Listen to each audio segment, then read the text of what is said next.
Like the first time I met him was in 2012 when I photographed him for my book. And then the second time was in 2016 when I did his photo shoot for a brand for his sister, Shiza Hudson. And then 4 years later, in 2020, I'm talking to him now today. And it's amazing because each time we catch up, we pick up right where we left off. So, Assam, thank you so much for being a part of my show. No, yeah, thank you so much for having me on the show also and remembering me as well. And like I said, I was just going through your book a few days ago and I had to post about it. At that time, there was no Instagram or social media and stuff. And it's one of the best shoots, actually. At least you made me look really good. So I think I have to share this with the world. So thank you very much once again and having me on the show as well. It's a pleasure. So the first question I have is, how have you been during this time or during this time, and have you had to adapt your training or something in any way? Yeah, COVID obviously has changed everyone. I think it's been has made an impact in everyone's life. For me as an athlete, I've always tried to focus on things that we can control, and don't stress about too many things or issues that we can't control. So I was just focusing on the, I think, variables that were in my hands, and I just tried to focus on them.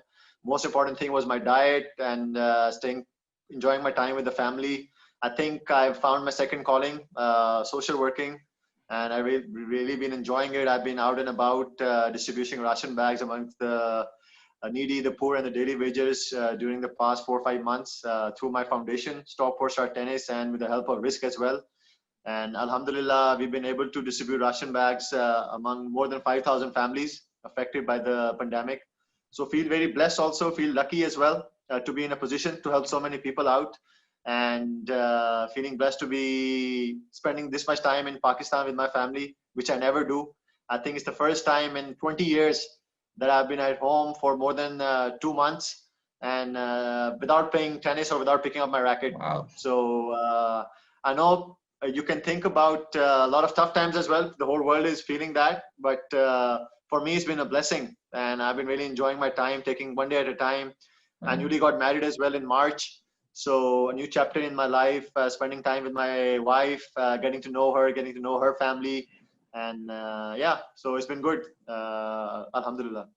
So, I believe you were in Natya Gali recently, and you mentioned that you would like to visit these areas more often. And that made me think, uh, there's a lot of talent, sporting talent across the country, Punjab, Khyber Pakhtunkhwa, Gilgit-Baltistan. Do you think tennis talent could be explored, could be nurtured from across the board? Definitely, bro. I'm working on doing that as well. Inshallah, before this year ends, I'm actually heading to America now on the 20th of August for US Open, and then afterwards French Open, and then I'm coming back in the beginning of October.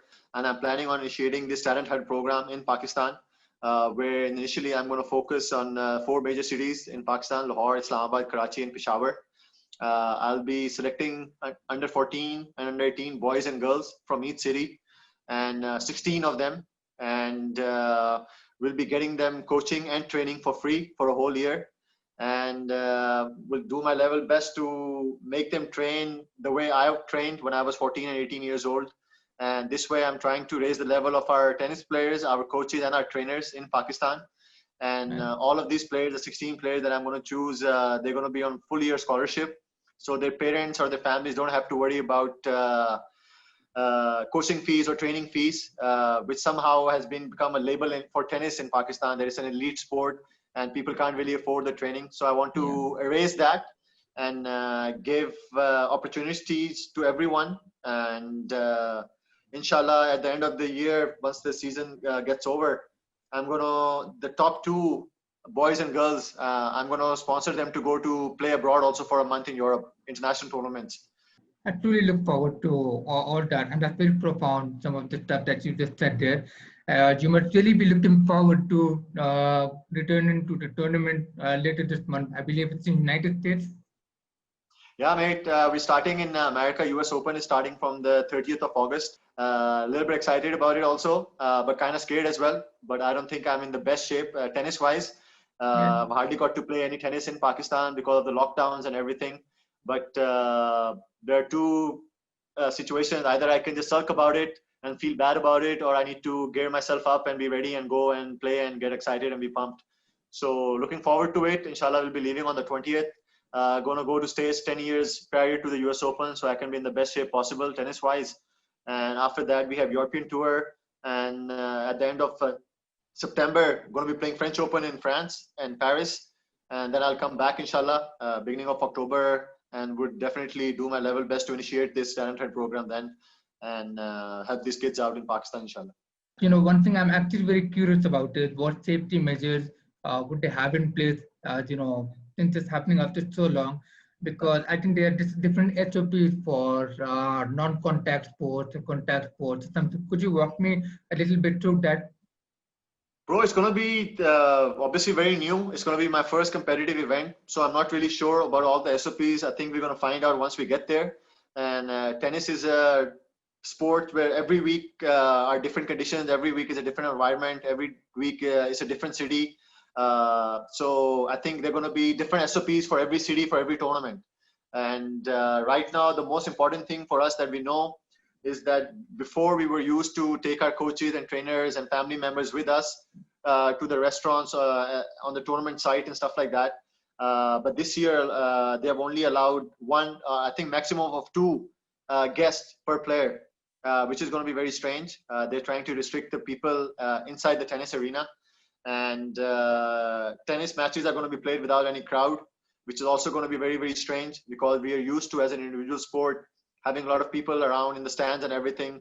And I think the players feed off from the energy of all these audiences a lot. When you're playing a team sport, I think does not affect so much because you have your teammates to celebrate with and all that. But in tennis, it's a little bit different when you're on your own out there on the court and nobody's watching.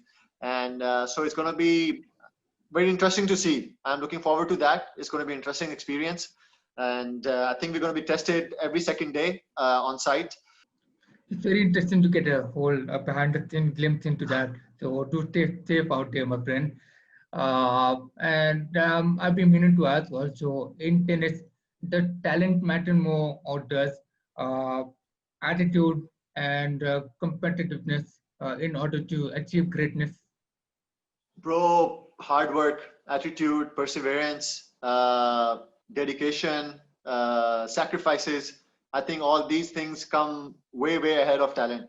Talent can take you to a certain point, but I think if you want to be great in any aspect of life, for me, I've always believed there are no shortcuts to hard work. One needs to work hard, one needs to be dedicated, one needs to be motivated, one needs to make sacrifices, one needs to fail a lot of times. And yeah, to get to where anybody wants to go, especially to be at the top. Talent is important in a certain way. I think it can, if somebody is very hardworking and he's got the talent, maybe he or she would be able to achieve greatness compared to somebody who only has hard work. But at the end of the day, hard work definitely always, for me at least, is more important than talent. I think in today's time, Champions for Peace, it's such a great initiative. During that, did you find yourself breaking bread, breaking barriers with players from different parts of the world? Bro, I honestly, to be honest, I do. As a person, as an individual, I can't change the whole world. But the main idea is about changing a few people's perspective about life, about religion, about culture, about friendship. And I think being associated with peace and sports definitely helped me see the bigger picture, that what I can do or how I can impact other people's life. And life is not all about tennis. And I've been very lucky. I've been very blessed that I've been associated with organizations like Peace and Sports, UN, UNICEF, WWF. And with all these organizations, I've been able to see my calling basically and my bigger picture, because the question is always very, very important. Why am I here? And I actually do feel that I'm here to make an impact. God chose me, Allah chose me to be a tennis player in Pakistan, where there are more than 200 million people, but I'm the only tennis player. There is a reason for that. and I need to make sure that I use it to the best of potential that I have, not just on the tennis court, but off the tennis court as well. I see the likes of Roger Federer's, I see the like of Andy Murray's, Rafael Nadal's. Obviously, they are great champions, but I think these guys are icons as well for the work they do off court and using tennis as a platform to impact so many other people's lives. So that is what I'm trying to do as well, and that is what I've learned as well. In 2002, when Pakistan and Sport Ministry here banned me to play with an Israeli player, I think none of that issue occurred when I played with Indian or a Hindu. And I felt like people in Pakistan also have realized now that I'm a sportsman. Rohan also is just a sportsman who's trying to help me achieve my goals and my dreams.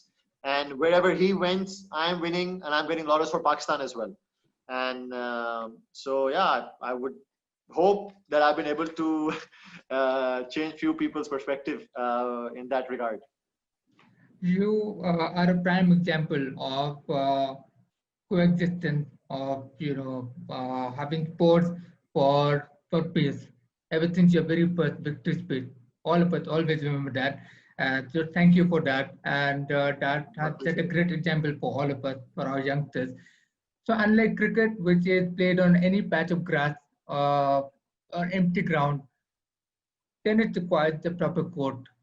Uh, you are an example of how much talent we have. Why do you think more tennis courts aren't built in our country? Because you don't promote any other sport than cricket, man. The football pitches are also turned into cricket. The hockey pitches are also turned into cricket pitches. All the other pitches have been turned into cricket pitches. And one of the most important thing is that we have stopped promoting other sports in Pakistan, which is very, very sad. No matter what laurels other sportsmen or sportswomen are getting for Pakistan, they are not highlighted. Nobody talks about it. The government doesn't care about it. And if you're going to be showing cricket 24/7 on sports channels or any channels, automatically people are going to be bound to be distracted, you can say, or attracted towards that sport, and which is very sad. I've always asked the governments also and the tennis federation as well.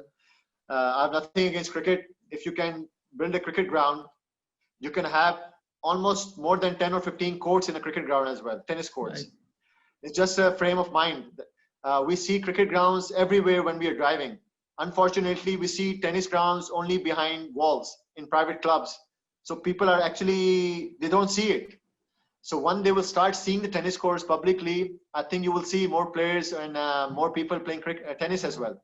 And you don't necessarily need a tennis court to learn tennis skills.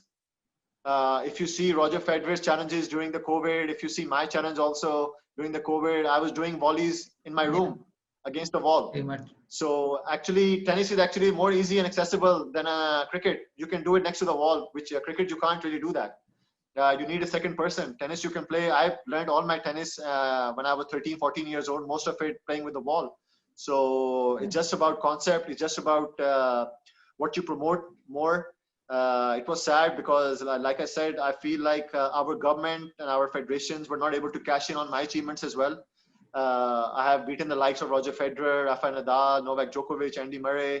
I qualified for Wimbledon. I qualified for US Open. But till that time, nobody knew that there was a tennis player from Pakistan until I made finals of the US Open 2010. And that's where people realized, oh yeah, there's a tennis player from Pakistan as well, trying to get laurels. And I think the government and the corporate sector just needs to get involved. Like I said, there are a lot of talented players here in Pakistan as well. We just need to promote every sport and every sportsman who's been capable or is able to get laurels for the country. That's why our hockey has suffered. That's why our squash has also suffered. That's why our snooker has also suffered, because the government and this federation are not really appreciating the efforts of these sportsmen and sportswomen. And once that starts happening, inshallah, you will see there's going to be uprise for every sport in Pakistan. Yeah. And the nation that we were used to know once, that is a sporting nation, hopefully people will start taking us seriously again like that. It's a very unfortunate fact that you've mentioned. So this is a time unlike any in history. What do you think? Where do we go on from here? as a society, as humanity? Bro, obviously everybody's talking differently. I'm a very positive guy. I try to be very positive, and I try to look into the positive things of life. And for me, honestly, I think out of this whole pandemic and drama, as a human being, as a humanity, also, I think we're going to come out as a more stronger humanity. I think we're going to come down as a more patient humanity. And I think we're going to come down as a more appreciative and more caring humanity as well, because this thing has affected everyone, rich, poor, white, black, orange, yellow, anyone from any caste, from any religion. Nobody has been able to protect themselves from this virus and pandemic. So, which actually shows that we are all humans, we're all one, we are all sons and daughters of Adam, and we all need to work together to help each other out. We need to respect each other, and that's the only way to get through this virus and the pandemic. So, anyway, thank you so much, Asam, for sharing such Yep, wisdom definitely. and inspiring all of us, and really enriching my show. And you're the first person to come on in here. And I Thank hope you. that a lot of us learn from this. I certainly have. So thank you, my friend, and you stay safe out there, and all the best for your tournament. Thank you so very much, man. I will touch base with you when I'm in Islamabad next. Definitely, we'll meet up.